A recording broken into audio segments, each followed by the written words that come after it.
Imagine getting on an airplane. No.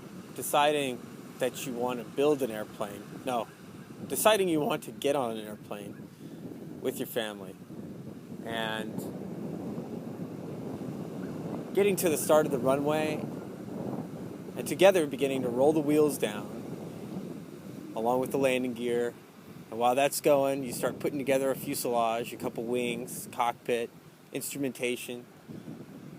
But, things come in a week late, takes a little longer than expected, and soon the end of that runway comes, and you're like, oh, man. Many people stop at that point, and they say, oh, you know what, we did our best.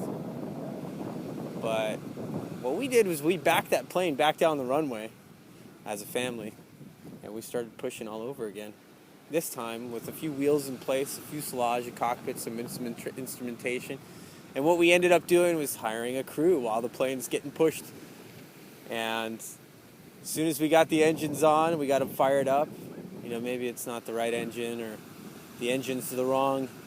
One engine's one size, the other one's the other size, or the bolt holes don't fit. Doesn't matter.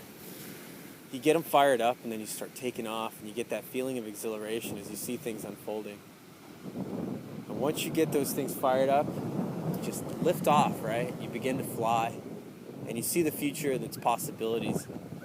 But the ground's still there looming underneath you, and that's kind of where we are now. That's kind of where our family, I think that's where we are, because here I am in beautiful Santa Cruz. You can see the sunset in my glasses, but my family is 200 miles north in Chico, and I miss them. I've only been gone away from them for 2 days, but we've been together every single day since we became our family. And it's difficult because here I am in Santa Cruz, and I'm working on 2 projects simultaneously. A project for my company that I helped found, I guess, in a way, and a company that I developed with a core team of engineers from practically nothing. And it's doing extremely well. I'm not employee number 1,325, I'm employee number 20. And it's difficult to walk away from something like that without having your job done. And it's difficult to understand when your job is really done. I've never been much of a quitter or a person to close the book prematurely. I really try to persist through all of my goals. And I think that it reflects in my the product, my output. But at this stage, I'm feeling very much like the company that I work for is being polite and doing their best to accommodate my situation and my dreams. But at the same time, they're still a company. They're a great company, and I highly recommend working for them. But I'm just not sure of what's going to happen next with them. I'm developing a project that is a dream come true in a way. I get to foresee the future and design the future of a product that I believe in, and I've worked carefully and diligently for years developing. But at the same time, I don't see myself working at this company for years, and my time, like I said, is fairly limited with them in the office because I prefer to work with my family. And right now, it's kind of counterproductive to that because here I am in Santa Cruz and they're way up there, and for this entire week, I'm going to be in Santa Cruz working in my remote office in Santa Cruz and camping out in front of my house in an RV, one of our RVs that we own. All in the name of starting a fantastic surf and skate company that is built around something I personally believe in and I'm extremely passionate about. Something that I share with my daughters, my sons, our newfound family friends. We've been so lucky and fortunate to meet the Califats, David and Tanya and their children. They are living in our house. They're subletting our house from us while we're on this adventure until January.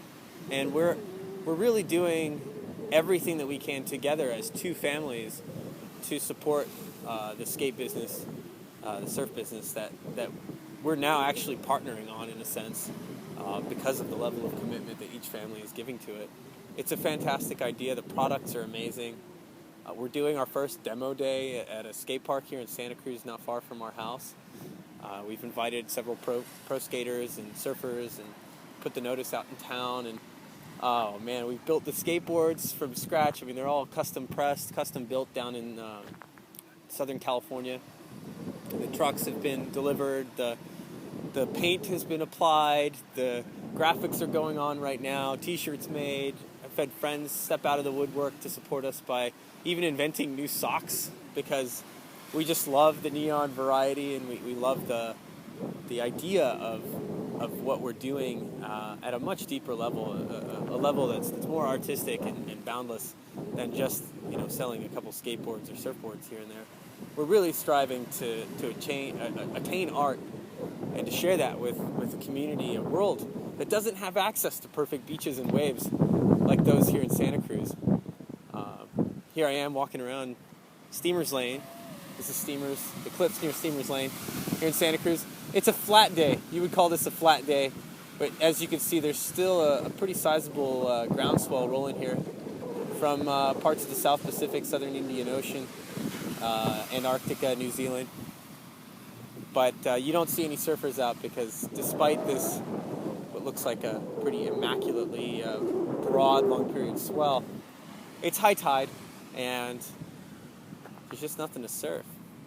So on days like this, we created the boards that we're making, and we're gonna tour around the country. We're just about to buy a new turbocharged diesel van that seats 10 people that we could fit our whole family in.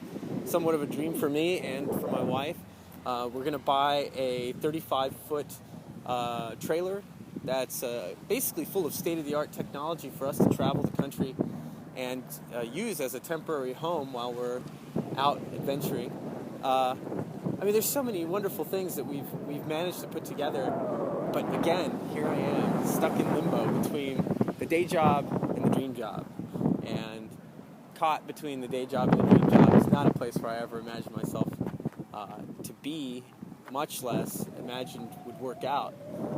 So I'm really appreciating this opportunity, but at the same time, to those of you out there that are contemplating the transition between what you do for life and what you do in your dreams, it's a harrowing place. I feel at times it's very overwhelming, but I know that in the end what we're striving for is going to pave the foundation for many businesses that we run, both online and in physical reality. Because for us, it's more than just sharing information or catching on to the latest trend, more than just catching the hip headline or the trend on Twitter and then trying to monetize and capitalize on some tidbit of information that we invent on the fly. It's about creating products, services. It's about creating a sustainable lifestyle and inspiring people to go much deeper than just existing from anywhere, but to exist for their passions, for their beliefs, for their dreams, for their children. I mean, really, it's about making all that a reality, it's frightening. Again, I'm oftentimes faced with the fear that it's ridiculous. It's just ridiculous to imagine yourself fully free and capable of doing whatever it is that you dream, and do so in a manner that will sustain and support you for the rest of your life. But it's real, and it's amazing to be a part of that. And the memories that you get to create with your kids, the feeling of urgency that you get, that feeling of, oh my God, I've got to get it done. If I don't get it done, it's just not going to happen. I got to get it done. Oh, please, spare yourself that reality. Because as long as you're working toward what you believe in, you're going to find, you're gonna hit pay dirt. You're gonna find the truth within yourself, and you're gonna find the ability to manifest what you dream of. And I tell you, when you do, and you see each step unfold, and you share in the experience with the people that you meet along the way, because it's so true to your core and it's so true to the passion that you have in your heart, you'll connect with people on a much deeper level than you've ever imagined. And it won't just be about giving information or sharing something that someone else should listen to or should pass judgment upon. It's about actually manufacturing and manifesting something that will be true to your core. And if you got a hard core, then what you're making is hardcore.